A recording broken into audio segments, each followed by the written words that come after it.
There's a clownfish in a tank somewhere right now, and every single time its owner walks into the room, before the light switches on, before the food hits the water, it moves. Not randomly. Toward the glass. Toward them. For years, we assumed fish couldn't tell one human from another, that they were just reacting to shadows and vibration, that behind that glass was basically nothing. We were wrong. And the proof isn't a theory. It's published, peer-reviewed, and honestly a little unsettling. Here's what nobody tells you when you bring home a fish. Somewhere in that tiny brain, a brain with none of the parts we thought were required for facial recognition. Something is learning your face, your walk, your routine, whether you're the one who feeds it or just someone passing by. By the end of this video, you'll understand exactly how scientists proved fish can pick a single human face out of a lineup of 44 strangers, and why one species of fish did something even stranger.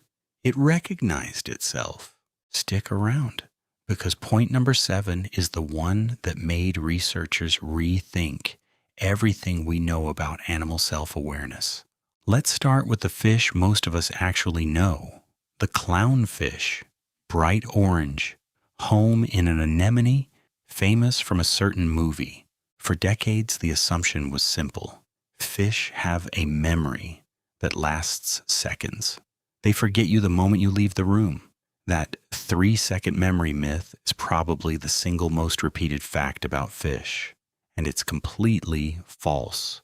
Clownfish live in tight, stable social groups their entire lives. They recognize their own anemone. They recognize their own mate.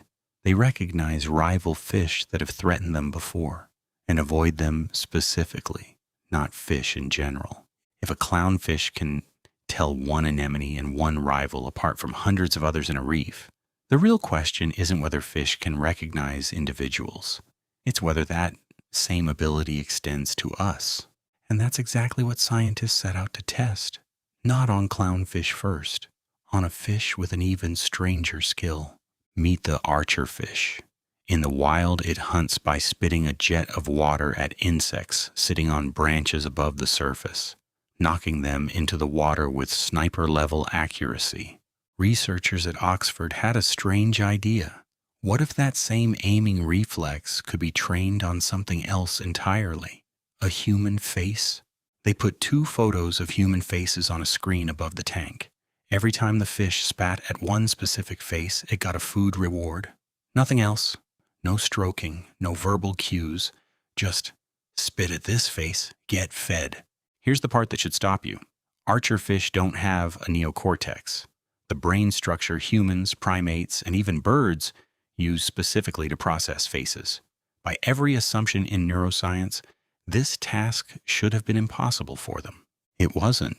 When researchers showed the trained fish that same face mixed in among 44 completely new, unfamiliar faces, the fish picked out the right one correctly about 81% of the time.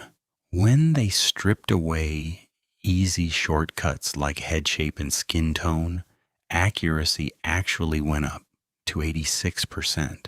That means the fish weren't cheating.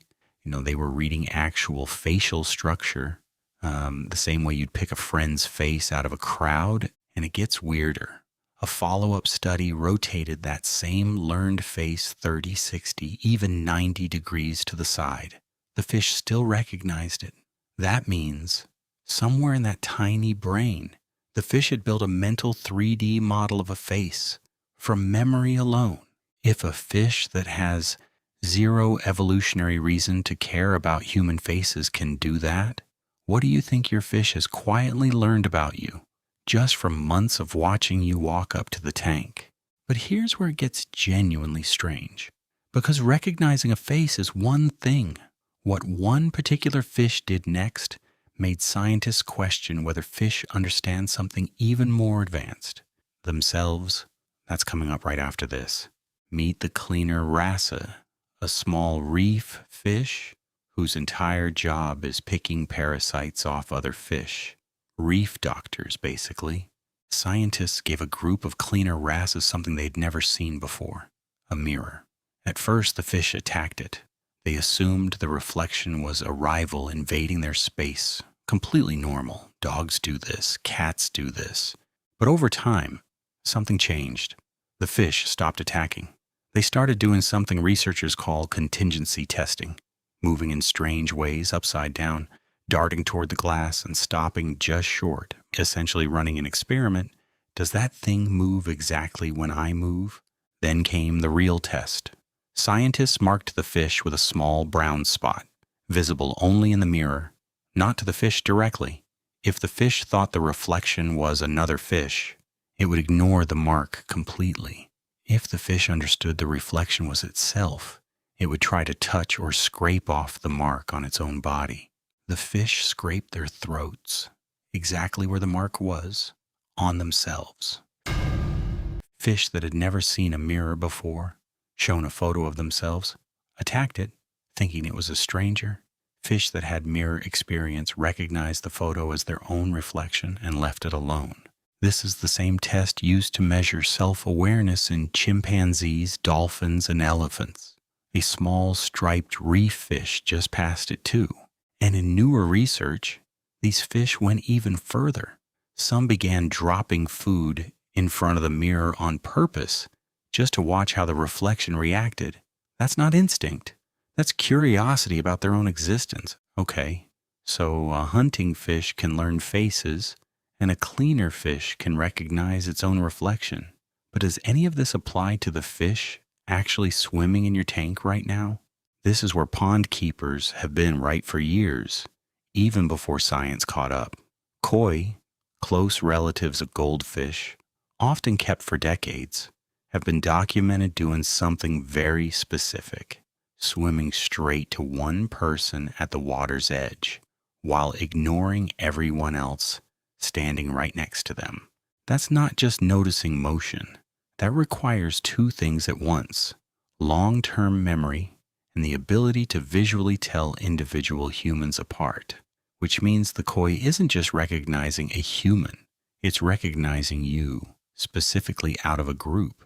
But, and this is the twist most content leaves out, not every fish does this equally.